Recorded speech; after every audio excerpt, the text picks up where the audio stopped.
ছাত্ৰ ৰাজনীতি এৰি শীঘ্ৰে সক্ৰিয় ৰাজনীতিলৈ আহিব নিখিল বড়ো ছাত্ৰ সন্থাৰ সভাপতি দীপেন বড়ো।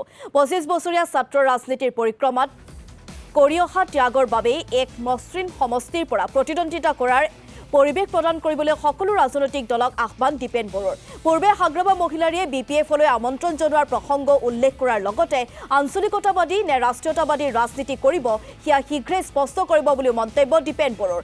ওদালগুৰিৰ এপছো কাৰ্যালয়ত ৩০টা ছাত্ৰ সংগঠনেৰে গঠিত CCBTRত গুৰুত্বপূৰ্ণ বৈঠকত এই মন্তব্য এপছোৰ সভাপতিগৰাকীৰ। ৰাইজৰ তৰফৰ পৰা মোৰ ওচৰত এটা দাবী আহ্বান বিভিন্ন প্ৰকাৰে বৰ্তমান চলি আছে যে সামাজিক পথাৰত ৰাজনৈতিক পথাৰত নামি পেলাই জাতিৰ হকে সমাজৰ হকে বিভিন্ন জাতি জনগোষ্ঠীৰ হকে কাম কৰিব লাগে আৰু সক্ৰিয়ভাৱে ৰাজনীতিক পথাৰত যাই পেলাই কাম কৰিব লাগে। আৰু ইয়াৰ কাৰণে মই কৈছিলোঁ যে CWC যে আমাৰ আছে কেন্দ্ৰীয় কমিটি, তাত মই এটা পত্ৰ প্ৰেৰণ কৰিছিলোঁ। CWCয়ে এতিয়া গভীৰতাত যাই পেলাই তেওঁলোকে বিবেচনা কৰিছে। খুব কম সময়ৰ ভিতৰত ২ এদিন ভিতৰত কিবা ভাল সিদ্ধান্ত, ভাল এটা ফলাফল ওলাব, এটা মীমাংসা ওলাব।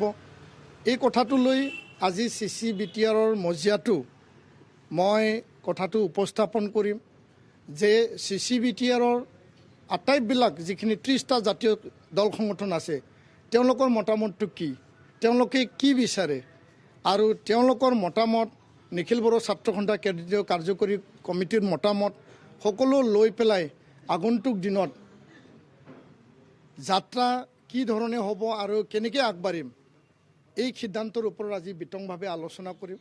আৰু এইটোও এটা প্ৰধান মূল এটা এজেণ্ডা থাকিব, কাৰণ CCBTRত নেতৃত্ব দি পেলাই মই সভাপতি হিচাপে চিফ কনভেনৰ হৈ মই কাম কৰিছিলোঁ আৰু সকলো জাতীয় দল সংগঠনক একেলগে ৰাখি পেলাই BTR অঞ্চলৰ শান্তি, ঐক্য, সমন্বয় সকলোকে সমান অধিকাৰ দিয়া প্ৰক্ৰিয়া আমি কাম কৰি আহিছোঁ আৰু কাম কৰি যাম। আৰু ইয়াৰ কাৰণে মোৰ প্ৰসংগ যিহেতু আহিছে, এই CCBTR মঞ্চত এইটো উপস্থাপন হ'ব, সকলোৰে মতামত সংগ্ৰহ কৰা হ'ব। মতামতৰ অন্তত তেওঁলোকৰ কি ৰায় থাকিব শুনি পেলাই আগন্তুক দিনৰ সিদ্ধান্তটো মই সন্মান সহকাৰে ল'ম। মই এই ক্ষেত্ৰত খুব চিম্পল কথাহে মই ক'ব বিচাৰিছোঁ। সকলো দলৰ প্ৰতি মোৰ শ্ৰদ্ধা সন্মান, যদিও দলৰ আদৰ্শ বেলেগ বেলেগ সদায় আছে। BTRত বড়োলেণ্ডত আঞ্চলিক দল